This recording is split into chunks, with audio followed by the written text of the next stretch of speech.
Baik, kita masuk di pembagian atau klasifikasi dari karbohidrat. Nah, ketika tadi kita bicara mengenai fungsinya, lalu sekarang kita akan berbicara sedikit mengenai uh, apa namanya jumlah sakarida yang dikandung di dalam suatu karbohidrat. Baik, bahwa ketika kita bicara mengenai tadi glukosa ini merupakan satu unit sakarida, ya, satu unit gula sederhana. Ini satu gitu ya. Nah, kita sebut dia sebagai satu sakarida atau monosakarida ya. Nah, dalam karbohidrat ini kita bisa bedakan mengenai jumlah sakarida yang dikandung di dalam senyawa yang ada di dalam tanaman atau yang kita tahu, kemudian kita akan mengklasifikasikannya berdasarkan jumlah dari sakarida tersebut ya. Ketika dia jumlahnya satu, seperti yang tadi kita lihat di sini ya, contohnya glukosa ini, maka kita sebut dengan monosakarida karena jumlahnya satu. Ada juga ada juga yang jumlahnya dua, maka kita sebut dengan disakarida. Lalu ini yang oligosakarida ya, tiga jumlahnya besar antara 3 dan sampai 10. Nah, sebetulnya ada banyak perbedaan informasi mengenai oligosakarida itu sebetulnya berapa sih ya? Ada yang memasukkan disakarida ke dalam oligosakarida ya. Jadi pengertiannya oligosakarida memiliki jumlah sakarida antara 2 sampai 10 ada, 2 sampai 20 ada, 3 sampai 9 pun ada, bahkan 3 sampai 10 pun juga ada banyak gitu ya. Akan tetapi yang saya ambil di sini pengertian secara keseluruhannya lebih ke uh, polimer yang mengandung polimer sakarida tadi ya yang mengandung jumlah sakarida antara 3 sampai 10 karena kita keluarkan di sakaridanya secara sendiri sini. Nggak ada yang benar, nggak ada yang salah. Jadi yang teman-teman nanti akan menjumpai juga oligosakarida ketika di searching itu banyak pembagiannya gitu ya. Tapi pada intinya yang paling penting adalah ada yang namanya monosakarida, ada juga polisakarida ya. Polisakarida ini biasanya terdiri atas lebih dari 10 sakarida sampai sekitar 3.000-an gitu.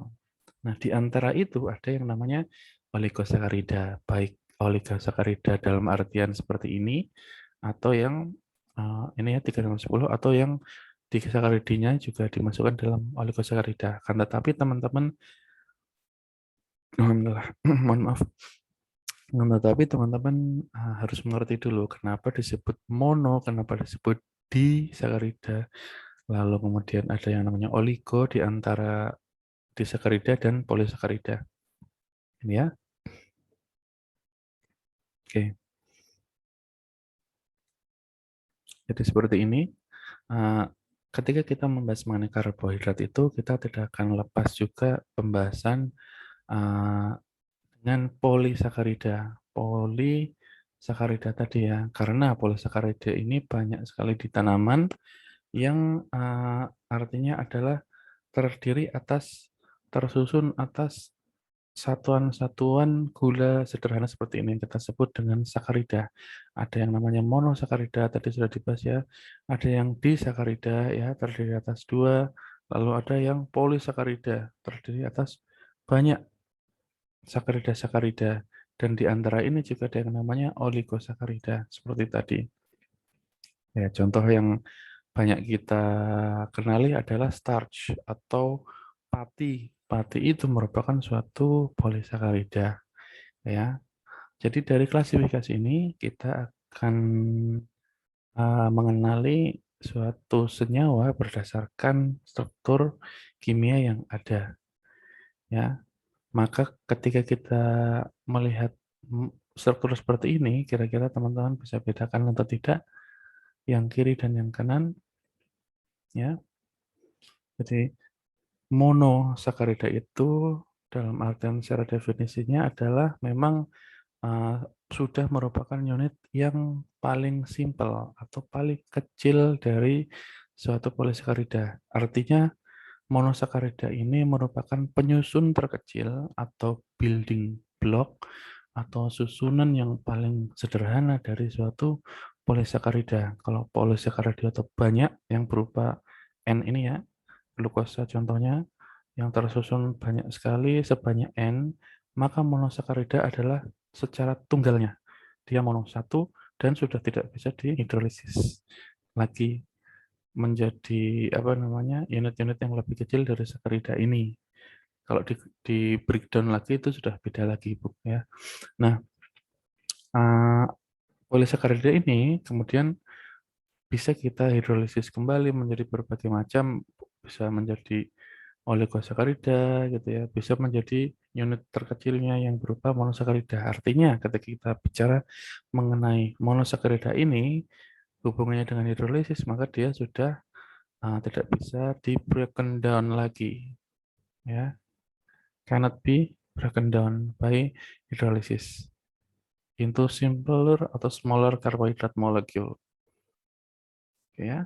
Nah, monosakarida ini secara kimia organik kita banyak temui penamaannya ya berdasarkan jumlah atom C yang dikandung. Kita tidak akan terlalu banyak membahas di sini karena fokus kita bukan di sini, tapi teman-teman perlu bisa membedakan ketika nanti teman-teman apa namanya uh, melihat di berbagai literatur, maka CnH2nON ini ya suatu apa namanya monosakarida itu atom C ini bisa kita klasifikasikan sebagai monosakarida jika minimal mengandung 3 atom C ya.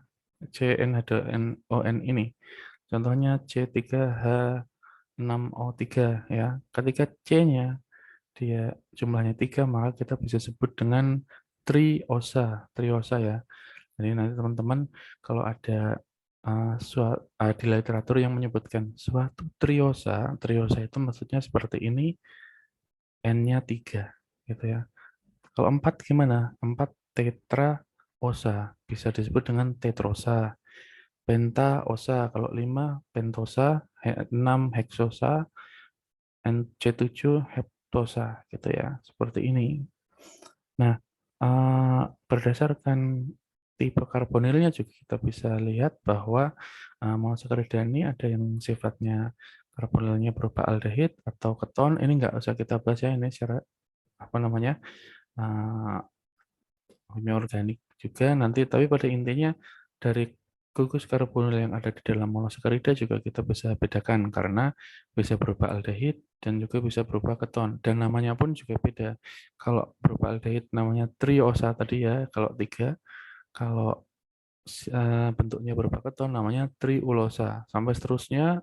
Kalau uh, 6 juga heksosa dan heksulosa gitu. Nah, yang akan kita banyak jumpai nanti kita akan ada di C6. Ini ya, banyak akan kita bahas di sini gitu ya. Contoh-contohnya pentosa ya, ribosa pada DNA ya, deoksiribosa RNA, mohon maaf, ribonucleic acid dari glaribosa, lalu ada glyceraldehid yang 3, ini ada 6 yaitu glukosa gitu ya. Nah, ini nggak usah terlalu teman-teman lihat ya. Yang ini cuma sekilas saja. Nah, yang harus dilihat adalah yang ini. Beberapa contoh dari monosakarida yang banyak kita bahas di bidang farmakognosi, yaitu sakarida, yaitu alternative term from sugar atau gula sederhana gitu ya. Monosakarida adalah gula atau sakarida tunggal, yaitu terdiri hanya atas satu unit gula atau sakarida dan tidak dapat dihidrolisis kembali. Nah, biasanya yang paling banyak kita kenal di alam itu ada banyak sih sebetulnya, tapi yang di sini teman-teman bisa ini ya kita belajar di sini 3, yaitu glukosa, fruktosa, dan galaktosa. Ini yang paling banyak kita bahas. Ada lagi yang lain seperti uh,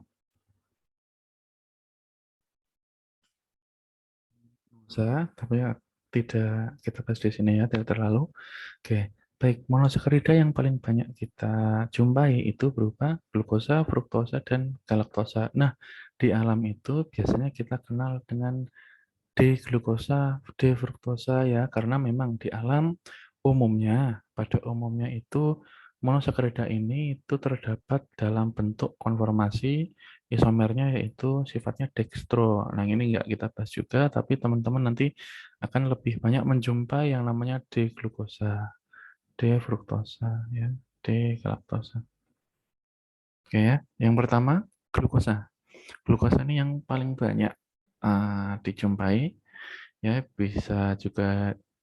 biasanya juga dinamakan sebagai dextrosa atau gula anggur terdapat luas di alam dalam jumlah yang sedikit ya. Nah, glukosa ini itu merupakan hasil akhir ya yang tadi ya, pencernaan dari pati, sukrosa, maltosa dan lain-lain pada hewan dan manusia ya. Kalau kita makan nasi, makan gandum, kalau banyak yang lain yang mengandung karbohidrat di dalamnya, alhamdulillah, maka hasil akhir dari pencernaan yang kita lakukan ya, kita makan tadi biasanya berubah glukosa, dan glukosa inilah yang nantinya akan berperan sebagai karbohidrat yang akan beredar dalam tubuh kita, baik itu kita gunakan sebagai sumber energi atau untuk yang lainnya kita simpan sebagai cadangan energi gitu ya. Tidak seperti tanaman yang memproduksi karbohidrat sendiri, maka kita butuh karbohidrat dari apa namanya, organisme yang lainnya. Itu kita makan nasi, makan roti dan lain-lain gitu ya. Sehingga untuk hidup kita perlu makan, bukan berjemur menghasilkan karbohidrat, enggak gitu ya. Oke. Lalu ada juga yang namanya fruktosa dan galaktosa. Nah, fruktosa ini gula yang kita juga bisa sebut dengan levulosa atau gula buah.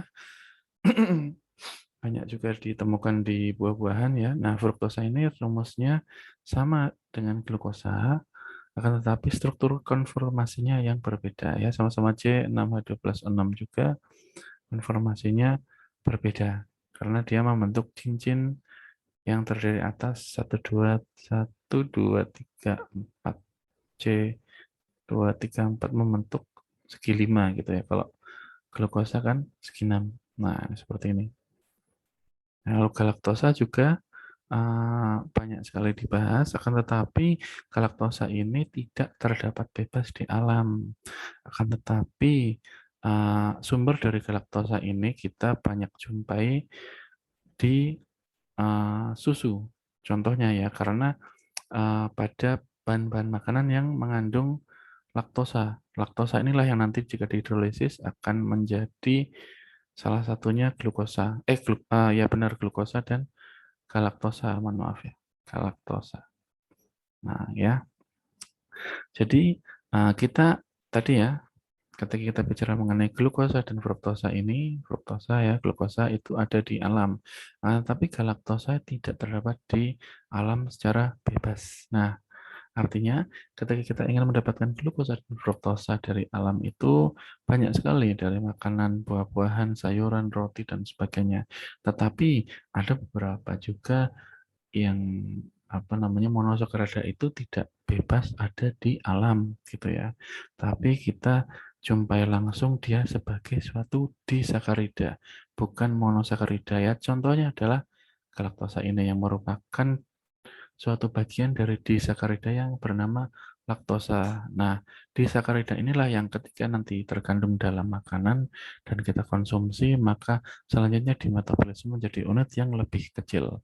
Ya, oleh karena itu disakarida ini merupakan suatu gabungan antara dua monosakarida.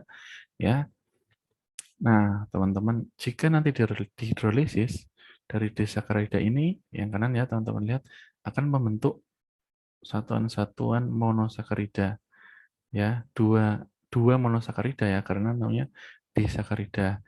Nah, banyak yang kita kenal jenis-jenis disakarida yang umum, diantaranya adalah sukrosa contohnya ya, lalu ada maltosa dan laktosa gitu ya. Nah, Untuk membedakan, jadi glukosa itu ketika dua macam glukosa bergabung menjadi satu disakarida, namanya adalah kita sebut dengan maltosa ya. Atau secara arti lainnya, suatu maltosa itu adalah suatu disakarida yang terdiri atas dua macam glukosa. Lalu ada juga sukrosa ya, biasa banyak kita jumpai juga di gula ya. Itu merupakan suatu gabungan antara glukosa dan fruktosa. Lalu juga ada laktosa yang banyak di susu itu kita jumpai ya, merupakan suatu gabungan antara glukosa nih ya dan galaktosa yang tadi kita bahas. Itu ya. Oke, artinya glukosa ini, oh ini di sini saya tiga maksudnya ya. Tiga yang saya tampilkan. Oke, artinya di keseluruhan disakarida ini ternyata ada glukosa. Ini ya, artinya sama seperti yang kita bahas di awal tadi bahwa glukosa merupakan hasil akhir dari pencernaan yang ada di yang kita lakukan, maka seperti inilah maksudnya ya. Nanti juga di oligosakarida dan polisakarida juga nampak ya, tapi yang paling jelas di sini kita lihat dari disakarida ini pun struktur dasarnya kebanyakan ya berupa glukosa ya. Dari ketiganya maltosa, ini sukrosa dan laktosa ini terdiri atas minimal satu glukosa dengan berikatan dengan satu gula lainnya, bisa glukosa, sukrosa, dan laktosa yang membentuk suatu disakarida. Dan kalau dihidrolisis, paling tidak pasti akan menghasilkan suatu glukosa ini. Ini ya. Nah, oke, kita masuk ya contohnya ke sukrosa tadi ya. Sukrosa itu banyak juga kita jumpai di buah-buahan, kurma, ada di madu, dan berbagai produk olahan. Sukrosa merupakan antara apa dan apa? Tadi sudah ya, yaitu glukosa dan kira-kira ini apa? Fruktosa ya, glukosa dan fruktosa. Nah, banyak juga contohnya di gula pasir itu banyak mengandung sukrosa ya. Oh, ini glukosa ini ya dan fruktosa. Lalu ada juga maltosa yang merupakan kombinasi antara glukosa dan glukosa. Nah, ini banyak kita temukan di biji yang sedang berkecambah, ada di gandum-ganduman ya, tepung jagung dan beberapa buah itu ada berisi maltosa. Nih. Lalu ada laktosa. Nah, ini terdapat dalam susu ya. Nih, laktosa ini tidak dapat dicerna dan diserap. Oke ya, jadi oleh karena itu banyak kita jumpai yang namanya intoleransi laktosa karena enzim manusia ini di dalam manusia juga ketika masih kecil dan juga tidak semua manusia punya enzimnya untuk mendegradasi laktosa ini ya di manusia. Makanya kita sering lihat kalau kebanyakan minum susu nanti bakalan diare dikeluarin lagi ya. Karena tidak semua ini bisa di breakdown menjadi glukosa tadi ya. Tidak semua orang juga memiliki enzim yang cukup untuk mendegradasi laktosa ini menjadi glukosa dan galaktosa. Oke ya, jadi sumber-sumbernya sudah ada, sudah tahu ya kita sukrosa, maltosa dan laktosa. Oke, selanjutnya oligosakarida, artinya monosakaridanya antara sekitar 3 sampai 10 ya. Ada juga yang lain 2 sampai 10 juga disebutkan 2 sampai 20 mohon maaf dan sebagainya. Ini lupa saya hapus ya. Ini tak coret aja. Nah, intinya banyak di sini ya dari 2 sampai 20, 2 sampai 10 dan sebagainya. Nah, contohnya adalah Ravinosa, Stachiosa, dan Verrucosa. Ini tidak usah dihafal teman-teman. Nah, kita lebih lihat di struktur ininya aja. Kenapa namanya oligosakarida? Kira-kira kenapa? Karena ya di sini jumlah monosakridanya adalah lebih dari 2. Ya, teman-teman bisa lihat yang paling kanan itu adalah Ravinosa. Dia merupakan suatu trisakarida. Mana sakaridanya? Nih, teman-teman ini ya harus bisa membedakannya di sini.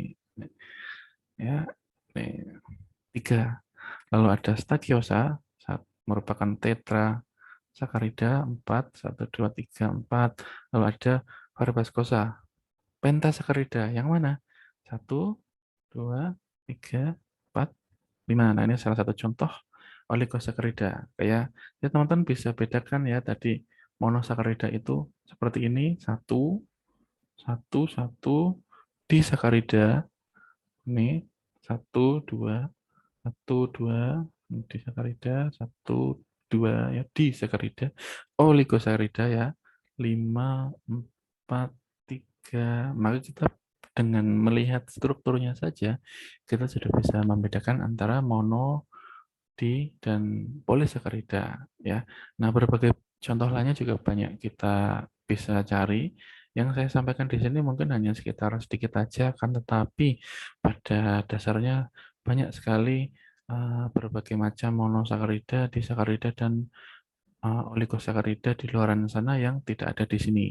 Nah, nanti teman-teman bisa searching-searching sendiri, kira-kira apa gitu ya. Ada yang namanya, ini ya, tadi kita sudah bahas glukosa, galaktosa, fruktosa, lalu ada juga manosa, tapi belum ada ramnosa, ribosa, silosa, dan banyak sekali lainnya. Juga di sakaridanya ada yang namanya laktulosa, ada pokoknya banyak lah gitu ya. Nah, nanti teman-teman bisa cari sendiri. Tapi yang paling banyak dibahas itu adalah yang ini tadi, glukosa, fruktosa, galaktosa, lalu ada sukrosa, maltosa, dan laktosa. Dan teman-teman tidak membatasi diri dari hanya di sini saja ya. Bisa cari-cari lagi di berbagai literatur, banyak sekali. Tapi yang paling terkenal adalah yang tadi. Nah, lanjut. Tidak terlalu penting kita membahas banyak jenisnya tadi, kan, tapi kita harus bisa membedakan antara berbagai jenis sakarida tadi berdasarkan berapa sakarida yang digandung gitu ya. Artinya kalau kita sudah membahas mengenai polisakarida adalah jumlah sakarida ini yang kemudian berupa N-nya di sini, jumlah sakaridanya adalah sekitar 10 sampai 20 ini ya, lebih dari 10 harusnya ini ya.